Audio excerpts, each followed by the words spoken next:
ಹೊರಗೆ ಬಂದು ಈಕ್ಷಿಸಿದ್ರ ಏನಿದು ಅಲ್ಲೋಲ ಕಲ್ಲೋಲ ಭೂಕಂಪನವೇ ಆಯ್ತು ಎನ್ನುವ ಹಾಗೆ ವಾಸವಾಗುತ್ತಾ ಇದೆ. ರಾಜ್ಯೋತ್ಕೀಶ ಪಟ್ಟಣದ ಭದ್ರ ವ್ಯವಸ್ಥೆಯನ್ನು ಮಾಡಿ ಶರೀರದ ತ್ಯಾಜ್ಯತನವನ್ನು ದೂರೀಕರಿಸುವುದಕ್ಕಾಗಿ ವಿಶ್ರಾಂತಿಯನ್ನು ಪಡೆದಿದ್ದೆ. ಆ ಹೊತ್ತಿಗೆ ಏನಿದು ಕೇಳುತ್ತಾ ಇರುವುದು? ಇದೆಲ್ಲ ಯಾರಿಂದ ಆಯ್ತಿದು?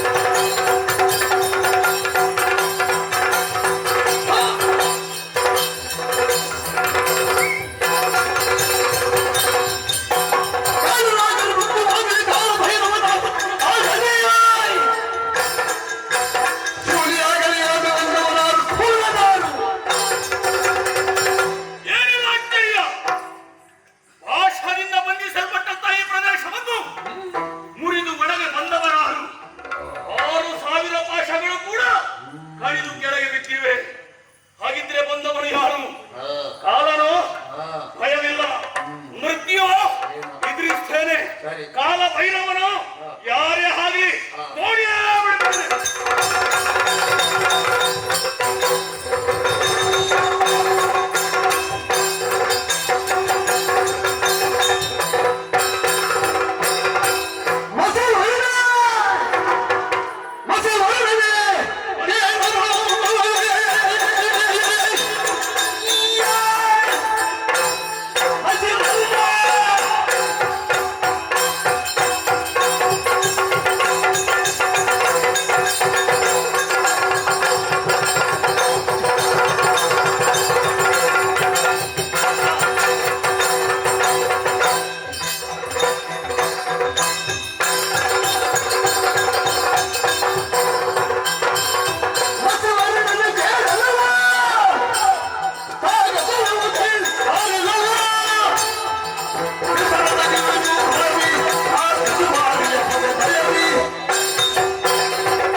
ನನಗೆ ಸ್ವಲ್ಪ ವ್ಯತ್ಯಾಸ ಕಂಡಿತ್ತು. ಹೌದು, ಕಂಡ ಮೇಲೆ ವ್ಯತ್ಯಾಸ ಗೊತ್ತಾಯ್ತು. ಅಲ್ಲ ಕಂಡ ಮೇಲೆ ಸರಿಯಾಯಿತು.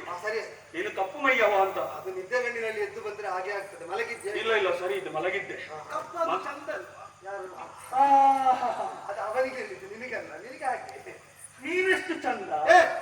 ಅವಳು ನನ್ನ ಹತ್ರ ಮಾತಾಡ್ಲಿಕ್ಕಿದ್ದವಳು, ನೀನು ನನ್ನ ಹತ್ರ ಮಾತಾಡ್ಲಿಕ್ಕೆ. ಮಾತಾಡುದು ಅವಳಿಗೆ ಯಾವತ್ತು ಮಾತಾಡ್ಲಿಕ್ಕೆ ಆಗುತ್ತದೆ ಅಂತ ನಾನು ಹೇಳಿಯಾಗಿದೆ. ಮತ್ತೆ ನೀನೆಂತ ತಡೆಯುವುದು? ಹೌದೇನೋ? ಯಾವ ಸನ್ನಿವೇಶದಲ್ಲೂ ಮಾತಾಡುವುದಕ್ಕೆ ಇದ್ದವಳು. ಈಗ ನಿನ್ನ ಜೊತೆ ಅದಕ್ಕಾಗಿ ಬಂದವಳು. ಹೌದು. ನೀನ್ ಯಾವಾಗೆಲ್ಲ ಮಾತಾಡಬೇಕು ಅಂತ ನಾನು ಹೇಳಿದಾಗ ಕೇಳ್ತೀಯ? ಇಲ್ಲ, ನನಗೆ ಇಷ್ಟ ಬಂದಾಗೆ ಮಾತಾಡು. ಹೌದು, ನೀನೇ ಕೇಳುದಿಲ್ಲ, ಮತ್ತೆ ಅವಳು ಕೇಳ್ತಾಳ. ಅಲ್ಲ ಹೇಳಿದ್ರು.